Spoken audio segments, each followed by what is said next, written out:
नमस्कार, आप देख रहे हैं खबरदार। मैं हूं श्वेता सिंह। सबसे पहले खबरों को खबरदार के लेंस से देख लेते हैं। कल जो पाकिस्तानी आतंकवादी जिंदा पकड़ा गया था, आज उसके कबूलनामे का वीडियो रिलीज हुआ है। अली बाबर पात्रा नामक 19 साल के इस आतंकवादी ने एक के बाद एक बड़े खुलासे किए हैं और पाकिस्तान के चेहरे से सारे नकाब खींच लिए हैं।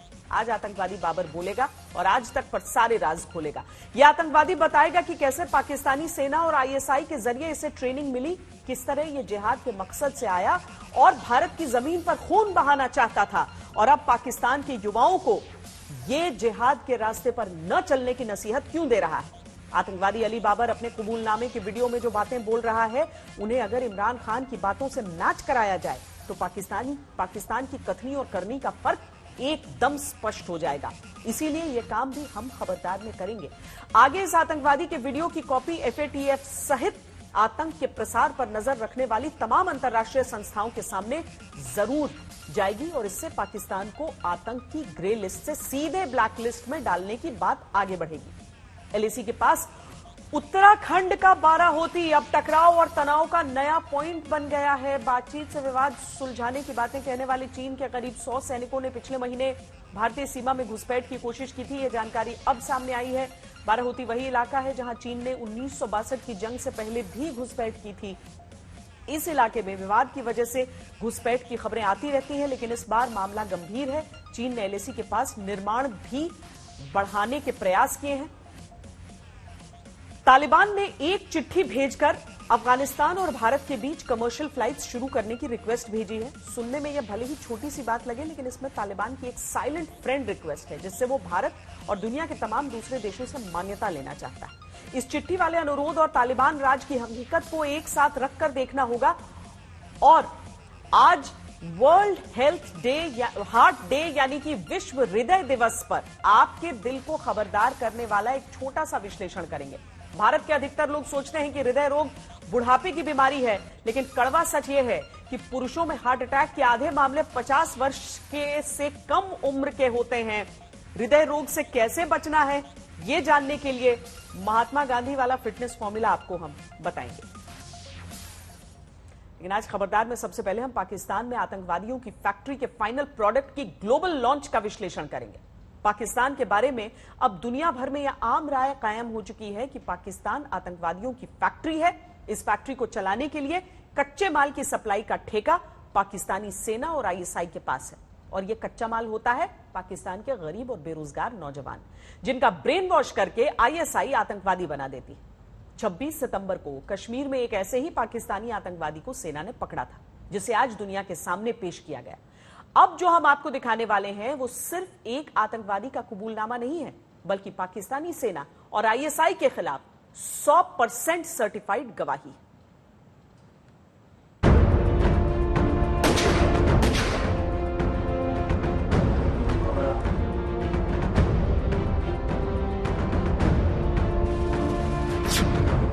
कबूलनामा नंबर 1, पाकिस्तानी सेना और ISI ने ब्रेन वॉश किया।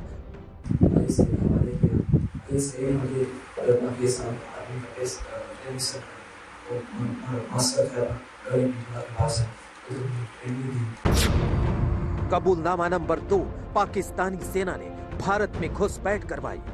और पाकिस्तानी जो पाकिस्तानी हमारी पूरी पार्टी का हिंदुस्तानी आर्मी को फायर किया, तो जो हमारे दूसरे साथी जो मशहूर में आए थे, लेकिन तो ऊपर के जो बेहतरीन मंदिर आना था वो पीछे शराब के पीछे मैंने बाकी और हम जो है कबूलनामा नंबर 3, भारत के खिलाफ आतंकी साजिश में ISI पाक सेना। इसका हाथ है बोल रहे ये सारे और ये पीली कार एक फोर्स है और लगी मैं सिविल मस्का कैसे देख पा सकता हूं, मैंने शुक्रिया से देख सकता हूं।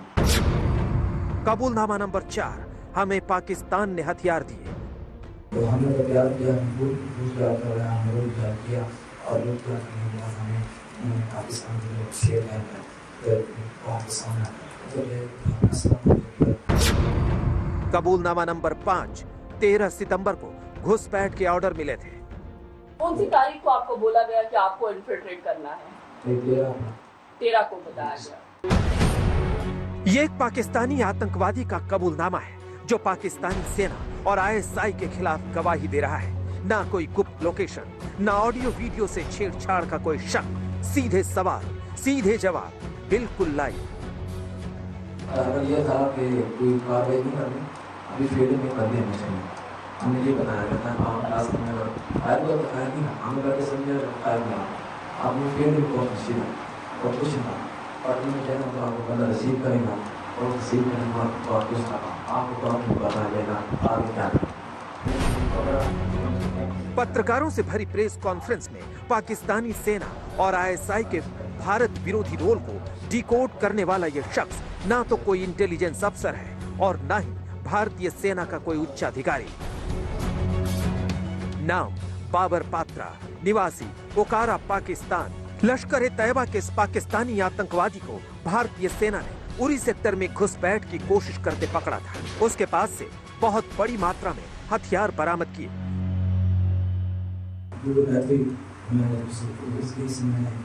शुरू किया तो मैं 7 बजे आ गया फैक्ट्री में कपड़ा नहीं तो उधर एक आसमान में लड़का था जो सब कॉन्ट्रैक्टर बहुत की थी तो उसको सब वो लश्कर तैयबा के लिए 22 साल के लड़के का काम करता था तो मुझे नहीं पता था तो उसने मेरे से मालूम की कोई 10 बजे थी तो उसने ऐसे भी 20,000 के अंदर तो मुझे बोला था कि जहाँ पे देगा।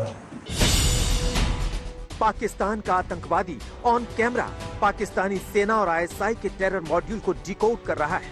वो बता रहा है कि आतंकवादी चाहे जैश का हो, लश्कर का हो या हिजबुल मुजाहिदीन का, उसे टेरर ट्रेनिंग देने का ठेका आईएसआई और पाक सेना के पास है।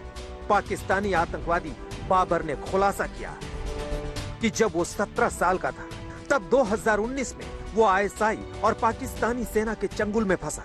2021 यानी इसी वर्ष उसकी high level terror training Pakistani सेना के कैंप में पूरी हुई।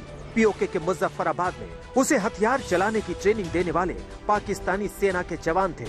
ट्रेनिंग पूरी होने के बाद उसे घुसपैठ कर कश्मीर में हथियार पहुंचाने का टास्क दिया गया। आतंकवादी बाबर और उसके साथी आईएसआई के इशारे पर एलओसी पार करने के लिए पहुंचे। आगे क्या हुआ, खुद पाकिस्तानी आतंकवादी की जुबानी सुनिए।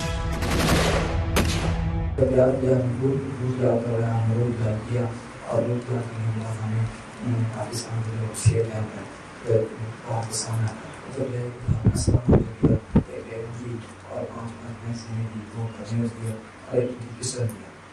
हमने सामान लिया, राशन दिया, 8-9 दिन का सामान आया किया तो जो हमारे दूसरे साथी तो छोड़ने आए थे लेकिन तो ऊपर के 2 रहते भी अंदर आना था कोई पीछे चार लोग पीछे मैंने बाकी और हम दो अंदर के अंदर पार कर गए थे तो बाद में फैसला किया कि हम वापस आगे नहीं जाना, फायर हो गया।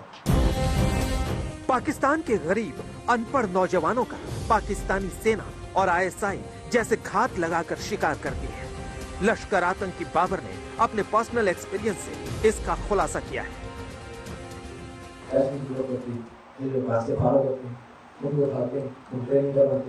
ऐसा दिया खाना दिया कवर दिया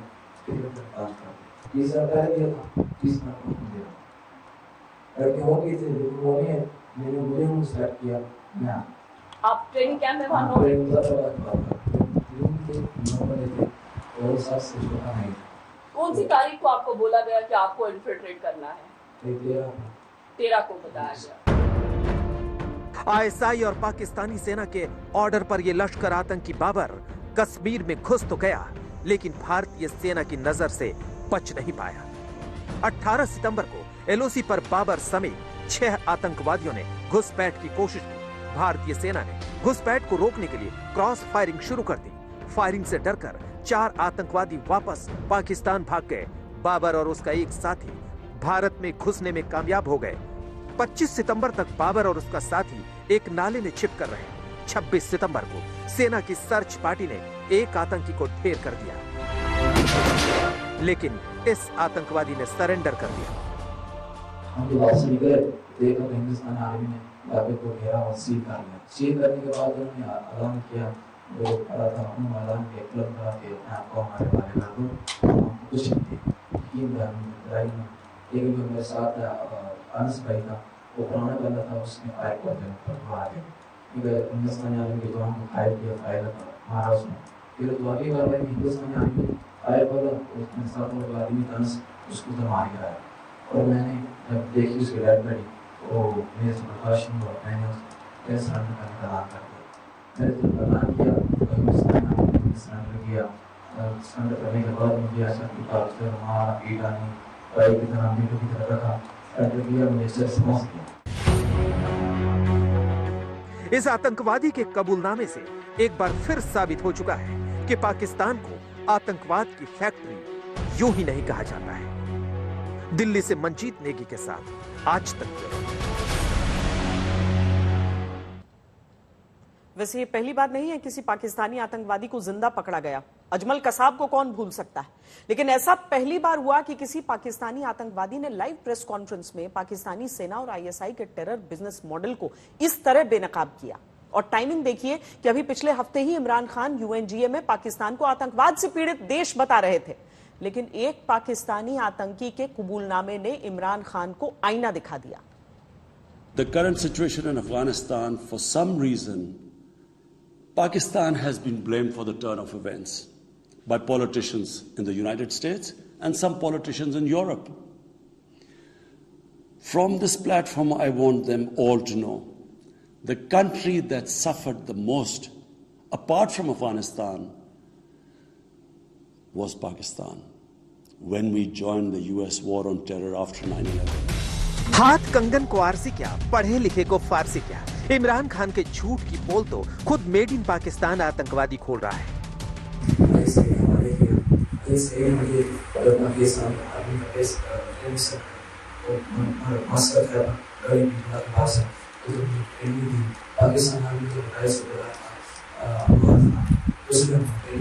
जिंदा आतंकवादी अली बाबर ने पाकिस्तान के झूठ का एनकाउंटर किया है। और टाइमिंग देखिए कि कुछ दिन पहले ही यूएनजीए में इमरान खान के झूठ को भारत ने काउंटर किया था। We keep hearing that Pakistan is a victim of terrorism. This is the country which is an arsonist disguising itself as a firefighter. Pakistan nurtures terrorists in their backyard in the hope that they will only harm their neighbors. UNGA में भारत की तरफ से इमरान खान को जो आईना दिखाया गया था, उस आईने से मुंह छिपाते इमरान खान के सामने अब भारतीय सेना ने जीता जागता सबूत पेश कर दिया है। एक तरफ ये जिंदा पकड़ा गया पाकिस्तानी आतंकवादी है और दूसरी तरफ इमरान खान का झूठ है। We keep hearing that Pakistan is a victim of terrorism. This is the country which is an arsonist disguising itself as a firefighter. Pakistan nurtures terrorists in their backyard in the hope that they will only harm their neighbors. Our region, in fact, the entire world. Pakistan से आतंकवादियों का कितना गहरा लगाव रहा है। वैसे पाकिस्तान की आतंकवादी प्रोत्साहन योजना भी बड़ी खूब है। आतंकवादी चाहे अली बाबर जैसे लश्कर तैयबा के नौसिखिए लड़के हों या तालिबान कैबिनेट के खूंखार, अनुभवी और दुनिया भर में कुख्यात हक्कानी बरादर अखुंज़ादा, पाकिस्तान के लिए हर एक आतंकवादी जरूरी होता है। उसे हर आतंकवादी भारत से दुश्मनी निभाने का हथियार लगता है, चाहे तालिबान हो या आम पाकिस्तानी। वो दीपालपुर ओकाड़ा, जो कि मैं बोलूंगा वो वेस्टर्न राजस्थान के इलाके के उसमें है, बहुत गरीब, उसके पिताजी गुजर गए और माताजी के इलाज के लिए पैसे नहीं थे। तो देखिए आप, पाकिस्तान की इंटेलिजेंस एजेंसी आईएसआई और जो उसके साथ में मिले हुए जो ये एलईटी वगैरह हैं, इन्होंने उनको बहला फुसला के उसको 20,000 रुपए दिए कि तुम माता का अपना वो करो, लेकिन तुमको ऑपरेशन करना पड़ेगा जम्मू कश्मीर में जाके, और आने के बाद 30,000 रुपए और दिए जाएंगे। भारतीय सेना चाहती तो इस पाकिस्तानी आतंकवादी का कबूलनामा रिकॉर्ड करके बाद में भी रिलीज कर सकती थी, लेकिन सेना ने अब की बार उसे दुनिया के सामने पेश कर दिया ताकि दुनिया को भी पता चले कि आतंकवादियों की तालिबान सरकार को मान्यता दिलवाने के लिए इमरान खान इतने व्याकुल क्यों हो रहे हैं। पाकिस्तानी आतंकवादी बाबर सिर्फ एक जिंदा सबूत नहीं है, बल्कि उसका एक एक कबूलनामा पाकिस्तानी सेना और आईएसआई की देखरेख में चल रही आतंकवादियों की फैक्ट्री पर लाइव छापेमारी है, जिसमें एक बार फिर पाकिस्तान का झूठ रंगे हाथ पकड़ा जा चुका है। पाकिस्तान और उसकी खुफिया एजेंसी और बहुत सारे आतंकी संगठनों के साथ लेकर के पाकिस्तान बहुत लंबे समय से भारत में अस्थिरता फैलाने के लिए भी काम कर रहा है और दुनिया भर में आतंकवादी सप्लाई करने की ट्रेनिंग देना एक तरह से फैक्ट्री के रूप में काम कर रहा है।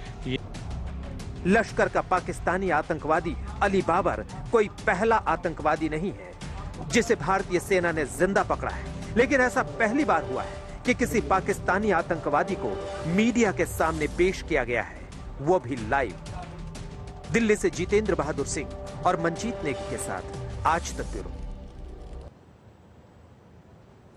आतंकवादी बाबर का कबूलनामा यह साबित करता है कि धरती पर अगर कहीं आतंकवादियों का स्वर्ग है तो पाकिस्तान में है, पाकिस्तान में है, पाकिस्तान में। दुनिया के तमाम आतंकवादी संगठनों के लिए पाकिस्तान सबसे अच्छा ठिकाना है। पाकिस्तान की सेना और वहां के हुक्मरानों ने मिलकर अपने देश को ऐसा बना दिया है कि वहां कम से कम 12 अंतर्राष्ट्रीय आतंकवादी संगठन आराम से बिना किसी रोक-टोक के अपनी गतिविधियां कर रहे हैं। आतंकवाद पर अमेरिकी कांग्रेस की नई रिपोर्ट में यह बातें कही गई हैं। जिन 12 आतंकवादी संगठनों का इस रिपोर्ट में जिक्र है, उनमें से कम 5 आतंकवादी संगठन ऐसे हैं जो हर वक्त भारत को निशाना बनाने का षड्यंत्र रचते रहते हैं। कांग्रेशनल रिसर्च सर्विस यानी सीआरएस की रिपोर्ट में यह बताया गया है कि पाकिस्तान की धरती से आतंक का प्रसार करने वाले आतंकवादी संगठनों को 5 श्रेणियों में बांटा जा सकता है। इनमें ग्लोबल आतंकी संगठन है, अफगान केंद्रित संगठन है, भारत और कश्मीर केंद्रित आतंकी संगठन है, पाकिस्तान के घरेलू मामलों तक सीमित रहने वाले आतंकी संगठन है और शियाओं जैसे पंथों को टारगेट करने वाले आतंकी संगठन भी हैं।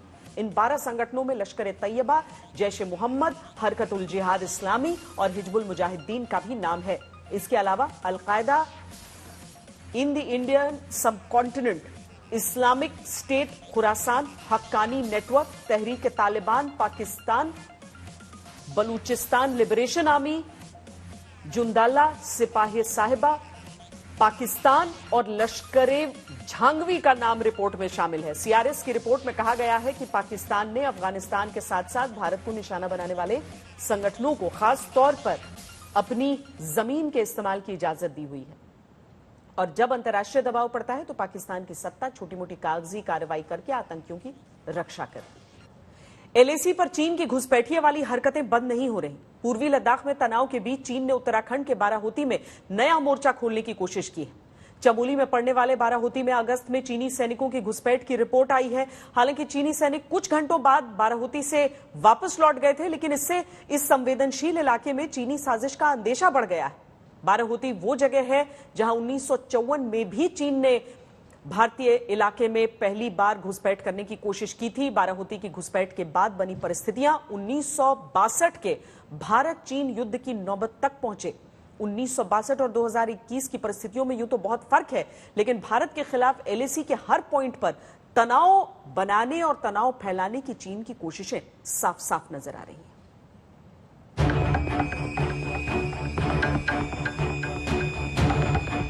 भारत में चीनी सैनिकों की घुसपैठ की एक नई रिपोर्ट आई है। इस बार उत्तराखंड में भारतीय सेना के मिडिल सेक्टर में 100 के करीब चीनी सैनिकों ने लाइन ऑफ एक्चुअल कंट्रोल का उल्लंघन किया है। रिपोर्ट्स के मुताबिक 30 अगस्त को उत्तराखंड में तकरीबन 4 किलोमीटर सीमा में घुसे 100 के करीब घुसपैठ करने वाले चीनी सैनिकों में कुछ घोड़ों पर सवार थे। भारतीय सीमा में चीनी सैनिक कुछ घंटे अवैध तौर पर रहे। इलाके की निगरानी करने वाली आईटीबीपी जब तक वहां पहुंची, चीनी वापस जा चुके थे। चीनी हर बार इस इलाके में आते हैं, इसमें कोई शक नहीं है, पर वो अपने एरिया ऑफ परसेप्शन तक आते हैं और वापस चले जाते हैं। ये पूरा जो इलाका है हमारी निगरानी में है। जुलाई में भी आए थे और अगस्त 30 को भी कहा जाता है कि तकरीबन 100 चीनी 30 घोड़ों के साथ आए और तकरीबन 3 घंटे रहे और वापस चले गए। जब तक हम लोग वहां पहुंचे तब तक चीनी वहां से चले गए थे। तो दोनों देशों के बीच में कोई फेस ऑफ नहीं हुआ है, लेकिन चीन बातचीत जरूर कर रहा है सब जगह पर, लेकिन इस तरह की हरकतें चीन करता आ रहा है। विशेषज्ञों के मुताबिक चीन के सैनिकों की ये घुसपैठ क्लेम लाइन तक भारत के सैनिकों की पेट्रोलिंग के बाद उकसावे की कार्रवाई हो सकती है। हालांकि जितनी बड़ी तादाद में चीनी सैनिकों की घुसपैठ की रिपोर्ट आई है, इसने सुरक्षा चिंता बढ़ा दी है। क्योंकि चीन भारत के साथ पूरी एलएसी पर लगातार तनाव बरकरार रख रहा है। मई 2020 से पूर्वी लद्दाख में दोनों देशों के सैनिक करीब साल भर आमने सामने रहे। 12 राउंड्स की बातचीत के बावजूद पश्चिमी सेक्टर में देपसांग, हॉट स्प्रिंग्स और डेमचोक में स्थिति नाजुक है, तो उधर पूर्वी सेक्टर में सिक्किम और अरुणाचल प्रदेश से सटे सरहदी इलाकों में चीन सैन्य निर्माण कर रहा है। और अब मध्य सेक्टर में उत्तराखंड के बाराहोती में चीनी हिमाकत हुई है। रिपोर्ट्स के मुताबिक बाराहोती में घुसे चीनी सैनिकों ने एक भारतीय पुल को भी गिरा दिया। हालांकि इस दावे को भारत ने खारिज किया है। हालांकि बाराहोती में चीनी घुसपैठ की खबरों के बाद कांग्रेस सांसद राहुल गांधी ने ट्विटर पर लिखा कि जुमला घर में घुसकर मारेंगे, सच, चीन हमारे देश में घुस के मार रहा है। बाराहोती में घुसपैठ की खबर इसलिए भी संवेदनशील है क्योंकि 1954 में चीन ने पहली बार यहां पर ही किसी भारतीय इलाके में घुसपैठ की थी। 1954 की वो घुसपैठ के बाद बने हालात का नतीजा 1962 के भारत चीन युद्ध में तब्दील हुआ। इससे पहले बाराहोती में बड़े स्तर पर चीन की घुसपैठ की कोशिश तब नाकाम हुई थी जब 2017 में डोकलाम को लेकर भारत चीन तनाव चल रहा था। ऐसे में भारत चीन की मौजूदा तनातनी में बाराहोती वाली चीनी हरकत संवेदनशील है। मनजीत सिंह नेगी के साथ आज तक ब्यूरो। खबरदार में अब बात तालिबान की उस चिट्ठी की जिसमें उसने भारत से ये रिक्वेस्ट की है कि अफगानिस्तान और भारत के बीच हवाई सेवाएं फिर से शुरू की जाएं। रिक्वेस्ट को हिंदी में अनुरोध कहते हैं। यहां देखने वाली बात यह भी है कि तालिबान जैसे खूंखार संगठन ने अनुरोध जैसे मुलायम शब्द का इस्तेमाल किया है और एक तरह की साइलेंट कूटनीतिक फ्रेंड रिक्वेस्ट भेजी है। आज आपको यह समझने की जरूरत है कि बंदूक के दम पर आतंक फैलाने वाले तालिबान को भारत से अनुरोध क्यों करना पड़ा। भारत में बड़े बुजुर्ग हमेशा यह सलाह देते हैं कि अगर कोई अचानक अपना व्यवहार बदलना शुरू कर दे तो एक्स्ट्रा खबरदार हो जाना चाहिए और भारत को इस वक्त यही करना है। तालिबान सरकार में कार्यवाहक मंत्री अलहज हमीदुल्ला अखुंदजादा ने भारत के सिविल एविएशन महानिदेशक अरुण कुमार को एक पत्र लिखा है। इसमें अफगानिस्तान और भारत के बीच कमर्शियल फ्लाइट्स शुरू करने की बात कही गई है। एक तरफ तालिबान अपने यहां लोगों को मारकर बीच चौराहे पर लटका रहा है। तालिबानी नेता मुल्ला नूरुद्दीन तुराबी ये कह चुका है कि अफगानिस्तान में गलती करने वालों को हाथ पांव काटने की सजा दी जाएगी, दाढ़ी कटवाने वाले लोगों को कोड़े मारे जाएंगे और दूसरी तरफ वो भारत से रिश्ते बनाना चाहता है। दरअसल इस पत्र के जरिए तालिबान ने भारत के खिलाफ एक कूटनीतिक चाल चली है। भारत अफगानिस्तान की फ्लाइट सेवा फिर से बहाल होती है तो इससे तालिबान सरकार को समर्थन मिलेगा। तालिबान ये चाहता है कि अंतर्राष्ट्रीय मंच पर तालिबान को मान्यता मिले और अगर भारत फ्लाइट नहीं शुरू करता है तो भारत अफगानिस्तान के बीच चल रहे व्यापार पर असर पड़ेगा। 2019-20 में भारत अफगानिस्तान के बीच करीब 11,000 करोड़ का व्यापार हुआ था। भारत अफगानिस्तान के से बड़ी मात्रा में ड्राई फ्रूट्स और हर्बल दवाएं मंगवाता है, जबकि भारत चाय, कॉफी, काली मिर्च, कॉटन और खिलौने निर्यात करता है। 15 अगस्त को अफगानिस्तान पर तालिबान के कब्जे के बाद भारत ने फ्लाइट सेवा बंद कर दी थी। हालांकि कोरोना की वजह से डीजीसीए ने 31 अक्टूबर तक इंटरनेशनल फ्लाइट पर बैन लगा रखी है, लेकिन तालिबान ने अपनी चिट्ठी के जरिए गेंद भारत के पाले में डाल दी है।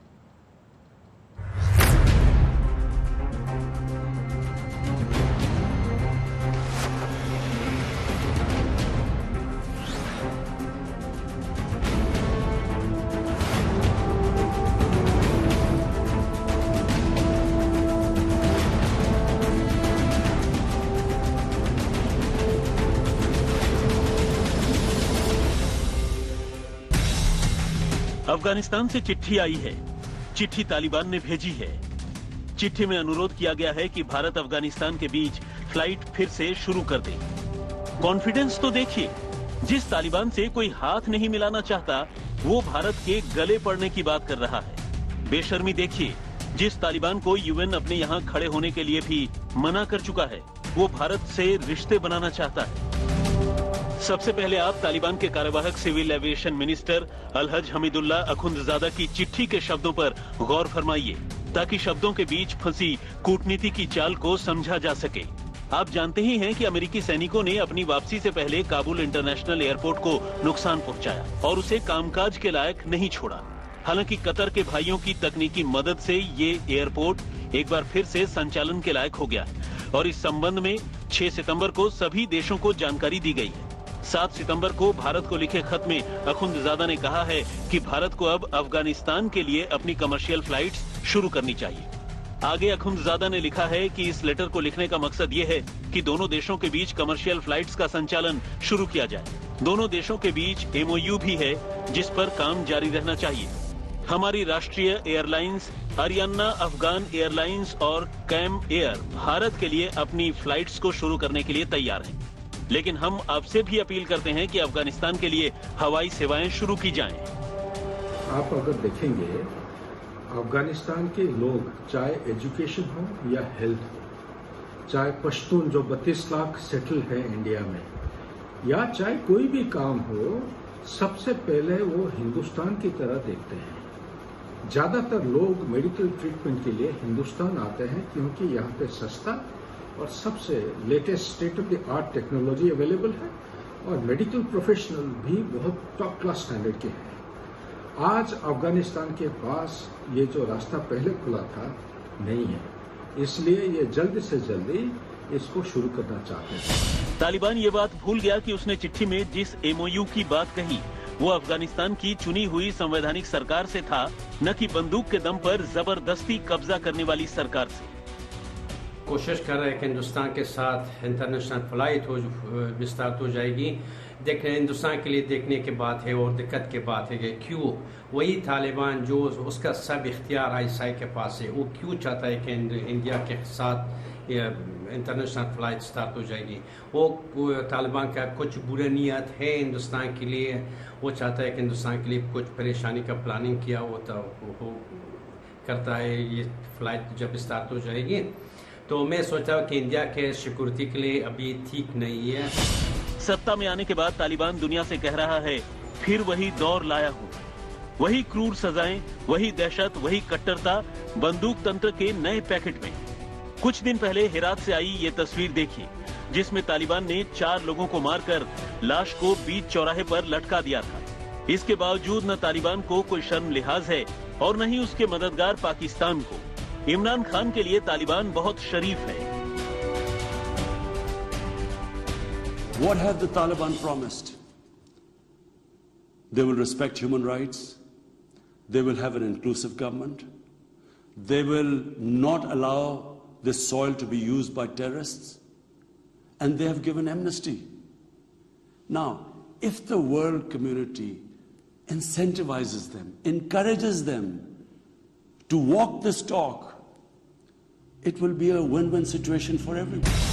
अपनी इमेज बिल्डिंग के लिए तालिबान के कानून मंत्रालय ने यह ऐलान किया है कि वो अफगानिस्तान के पूर्व राजा मोहम्मद जहीर शाह के जमाने का संविधान लागू करेगा, जिससे 57 साल पहले 1964 में लागू किया गया था।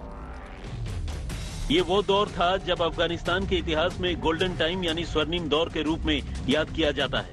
राजा मोहम्मद जहीर शाह ने 1933 से 1974 तक 40 साल देश पर शासन किया था। लेकिन तालिबान ने इस कानून में टर्म्स एंड कंडीशंस अप्लाई यानी शर्तें लागू वाला स्टार भी जोड़ दिया है। तालिबान ने साफ कर दिया है कि राजा मोहम्मद जहीर शाह के संविधान में से उन कानूनों को लागू नहीं किया जाएगा जो शरिया और इस्लामी अमीरात के सिद्धांतों पर खरे नहीं उतरते। यानी संविधान का कवर पेज उम्मीदों वाला होगा और संविधान के अंदर खूनी खेल चलेगा। फिर भी तालिबान चाहता है कि भारत से उसकी दोस्ती हो जाए, भारत से मान्यता मिल जाए, लेकिन भारत इस वक्त तालिबान से उचित दूरी बनाकर चल रहा है। आज तक ब्यूरो। संयुक्त अरब अमीरात के अबुधाबी में अक्षरधाम मंदिर बनाया जा रहा है। यूएई की राजधानी में करीब 16 एकड़ में यह मंदिर बन रहा है। उम्मीद है कि 2023 तक इसका निर्माण पूरा हो जाएगा। 1 अक्टूबर से शुरू होने वाले दुबई एक्सपो के भारतीय पवेलियन में अक्षरधाम मंदिर की झलक भी देखी जा सकेगी।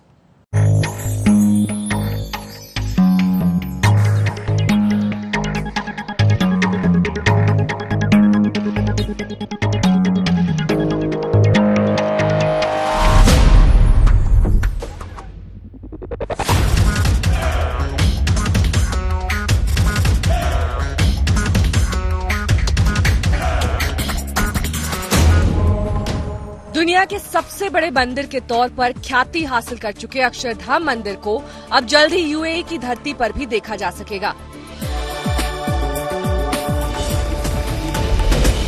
अबू धाबी में बनने वाले इस मंदिर की वर्चुअल झलक दुबई एक्सपो 2020 में इंडिया पवेलियन में देखी जा सकेगी। इस मंदिर को 900 करोड़ रुपए की लागत से बनाया जाएगा। हम अपनी इस खास रिपोर्ट में वर्चुअल और 3D डिस्प्ले के जरिए आपको इस भव्य मंदिर के दर्शन कराते हैं। वैसे तो भारत में कई ऐतिहासिक इमारतें हैं, लेकिन दिल्ली का अक्षरधाम एक ऐसी इमारत, एक ऐसा मॉन्यूमेंट जिसे देश भर ही नहीं दुनिया भर से लोग देखने आते हैं। और अब ऐसी ही एक मंदिर की योजना यहाँ अबू धाबी में लाने की है और उसका एक नमूना यहाँ पर दर्शाया गया है। कैसे अबू धाबी के डेजर्ट में अब अक्षरधाम की ही तर्ज पर एक मंदिर बनाया जाएगा। यूएई की सरकार ने इसके लिए जमीन पहले से ही भारत सरकार को दे रखी है और ये जो इस वक्त आप तस्वीर देख रहे हैं, दरअसल गंगा यमुना की और सरस्वती जिसका मेल हम इलाहाबाद में देखते हैं, वो यहाँ पर करने की कोशिश की जाएगी, वर्चुअल तौर पे ही सही, लेकिन अभी हम आपको इसका एक नमूना दिखा रहे हैं। आगे से जब आप इस मंदिर को देखेंगे तो आपको डेजर्ट नजर आएगा, यानी कि रेत ही रेत जैसा स्ट्रक्चर, और जब पीछे से देखेंगे तो आपको लगेगा कि ये मंदिर किसी नदी पर स्थित है और जबरदस्त लाइटिंग के साथ इस मंदिर का निर्माण किया जाएगा। और बताया जा रहा है कि 900 करोड़ की लागत से इस मंदिर का निर्माण होगा। तो ये पहली तस्वीर, पहली झलक यहाँ पर खुद दुबई में इस इंडिया पवेलियन में आपको दिखाई दे जाएगी। अगर आप यहाँ पर लाइट एंड साउंड शो के पवेलियन में आते हैं तो ये एक नमूना आपको दिखाई देगा अक्षरधाम मंदिर का, जो अब सिर्फ भारत ही नहीं, अब दिखाई देगा यूएई में, अबू धाबी में। और इसे दरअसल पूरी तरीके से जो दिल्ली में अक्षरधाम है उसकी तर्ज पे बनाया जा रहा है और ये कोशिश की जा रही है कि एक बड़ी संख्या में यहाँ पर भी एक आकर्षण का केंद्र ये बना रहे। अक्षरधाम मंदिर केवल यूएई में ही नहीं बल्कि दुनिया भर में ऐसे 713 मंदिर मौजूद हैं। दिल्ली स्थित अक्षरधाम मंदिर का नाम Guinness book of world record में दर्ज है। अबू धाबी में बनने वाले अक्षरधाम मंदिर की बनावट बाकी तमाम मंदिरों से मिलती जुलती होगी, क्योंकि इसमें इस्तेमाल किया जाने वाला पत्थर भारत से लाया जाएगा और नक्काशी के लिए भारत के ही मंदिरों से प्रेरणा ली जाएगी। नेहा बाथम, दुबई, आज तक। खबरदार में आज के लिए इतना ही। देश और दुनिया की बाकी खबरों के लिए आप देखते रहिए आज तक।